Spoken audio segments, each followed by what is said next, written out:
Now let me tell a story, I can tell it all. Well, a mountain boy ran illegal alcohol.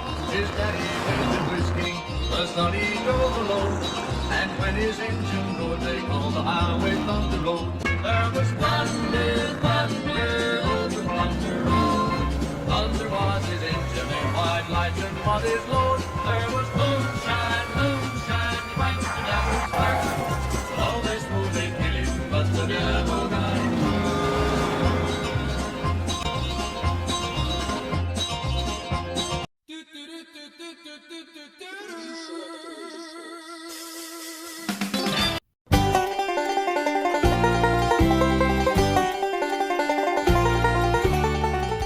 What? You thought we were done? It's time for a second helping. That's right, Ricky. Welcome back, ladies and gentlemen, to the old Yadkin Valley Speedway, as we are proud to bring you some bonus racing action here from the Cousin Ricky presents the Bootlegger Run Grudge Match. Y'all wanted some more, and we're more than obliged to bring you more racing action. So we have 3 groups of drivers set up, and we're starting off with the 1930's Coupes. That's right, Ricky. So without further ado, let's get down to these driver introductions. Starting us off in this 1934 Chevy Master Coupe, sporting the Bay City Birch Beer for Bay City Diecast, it's Bay City Darrell. Up next, sporting Homer Simpson's favorite Duff beer in his 1936 Ford Coupe for Farrell Mods, it's Farrell Patrick. You'll recognize this next driver as the star of our intro in his 1936 Ford Coupe. For American Hero Racing, it's Junior Jackson. And finally, in his sinister-looking 1934 Chevy Master Coupe, for Dubious Diecast, it's Mr. Dark. And back by popular demand, it's a 4-race point system. No drivers moving on, just bragging rights to take home. That's right, Ricky. These 4 racers will be battling out to determine who is the best of the 1930s Coupes. As we are set and ready for race 1, which is now underway. Down the backstretch for the first time into turn 1, it's Bay City Darrell with Farrell Patrick right there on his tail as Farrell Patrick makes a move in the turn 2. He takes the lead. Ow, Oh, trouble! Mr. Dark loses it into the chicane. He's in the tire barrier as Farrell Patrick takes the lead. He's going to come down to the line in first, followed by Bay City Darrell, and it's Junior Jackson coming in third. I hope Mr. Dark has rubber in his diet, because he just ate the tar out of that tire pit. Indeed, that was a hard hit he took. As we check in him, he's upside down in the tire pit just outside the chicane as he's being checked out by the emergency crews. Let's check out the replay camera as you watch him coming out of turn 2. Keep your eyes on Mr. Dark as he goes into the chicane. His car just loses it as he takes the turn too hard, rolling into the tire pit end over end. Watching one more time, his car goes over, he hits the tire pit and then caught by the catch fence. As we check out the turn 2 camera, boom, he goes up, over, and then rolls right into the tire pit. That seems to be a reoccurring issue with these coupes. Well, taking into consideration that these cars were built in the 1930s, they weren't exactly designed for high-speed performances. However, they have been handling the turns of the old Yadkin Valley Speedway very well. And what more exciting action do we have in store? Well, we have 3 races left to find out as it's race 2.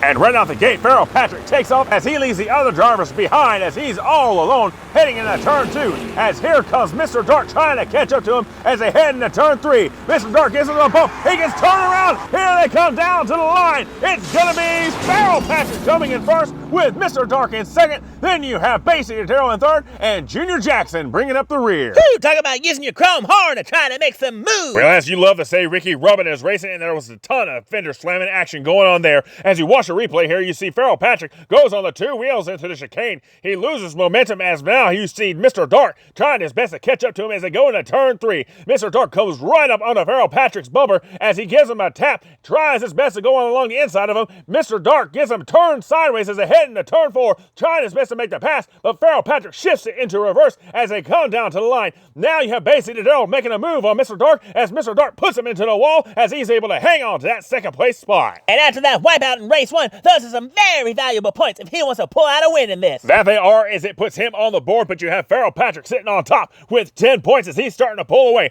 But you have Bay City Darrell sitting there in second place, and then Junior Jackson in third as we have 2 laps left to go. Still anyone's game as lap 3 is underway. And how about that? Mr. Dark takes a commanding lead, his head down into turn 1. He's got Feral Patrick right there on his tail as they head down into turn 2.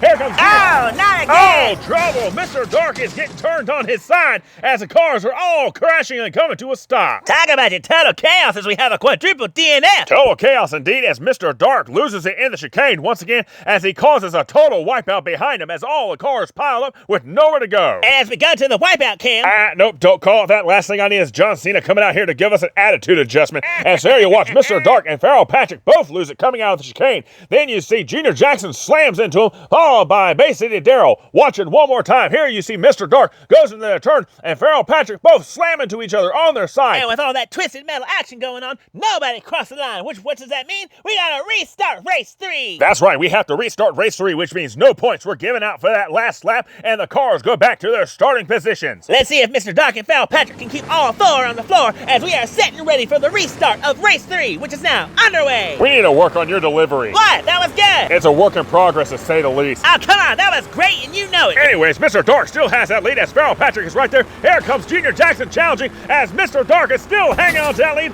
as Feral Patrick starts to fall behind as they come down to the line. Mr. Dark takes it first, followed by Feral Patrick, and then it's Junior Jackson with Bay City Daryl bringing up the rear. Looks like Mr. Dark is learning from his mistakes as he's able to pull out a win. And a very important win too, as those points bring some life back into his chances. As we watch the replay here, you see him hanging on to that lead coming out of the chicane. All the cars very tight as you watch Junior Jackson try his best to make a move on Feral Patrick, but Feral Patrick shut him down as he tries to take the lead away from Mr. Dark. And that was exactly what Mr. Dark wanted to see because that gave him the opportunity to pull away. And this is it, ladies and gentlemen. We're down to the final race, and unless by some miracle, it looks like Feral Patrick is going to pull out the win here as he is sitting comfortably in the lead with 14 points. But you have second place behind him with Feral Patrick and Bay City Daryl tied for second, and then you have Junior Jackson sitting back there with 8 points. Who's going to be the winner of our first grudge match? Let's find out as race 4 is underway.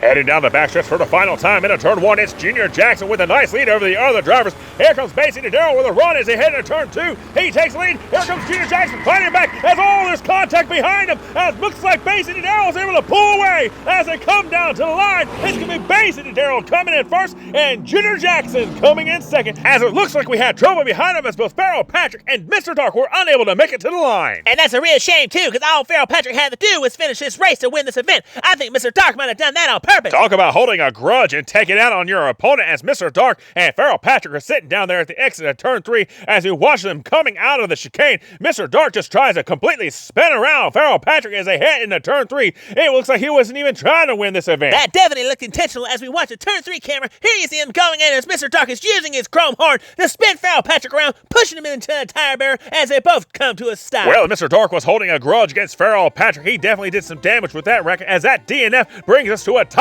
for first place between Feral Patrick and Bay City Daryl. A tie? Come on, this is a grudge match. We can't leave this event with a tie. I completely agree with you, Ricky, but I'm being told we are out of time, which means we're going to have a tiebreaker race at a later time. So, ladies and gentlemen, be sure to stick around, and if you love the content you see, please remember to like and subscribe, hit that notification bell, and don't forget to share as we bring you more exciting racing action here from the old Yadkin Valley Speedway, home to the Winston-Salem Racing Series and the Funkhauser Diecast Racing League. And as always, ladies and gentlemen, don't forget to visit Merch by Meekin. Merch by Meekin is your headquarters for all your custom metal diecast signs and much more. Don't forget to visit the custom merch and personal gift ideas too. Merch by Meekin. Gotta love those signs. And before we go, as always, want to give a big shout out and thank you to all the members of the Funkhauser Fan Club. If you noticed, you had a special viewing of this video before anybody else in the public was able to see it. That's our way of saying thank you for being a member of the Funkhauser Diecast Racing League Fan Club. And if you're not a member of the Funkhauser Fan Club yet, consider joining us as early releases for special videos are a brand new perk just for the Funkhauser Fan Club members. That's right, Ricky, and on top of that, they have access to special Fan Club member videos only, as well as the standard special channel badges, custom emojis for the race premiere, live chats, as well as member shoutouts and recognition for every race event. So if you're not a member of the Funkhauser Fan Club yet, what are you waiting for? As it's time for Funkamania to run wild. Funkamania, oh my god, now I'm gonna have Hulk Hogan breathing down my neck.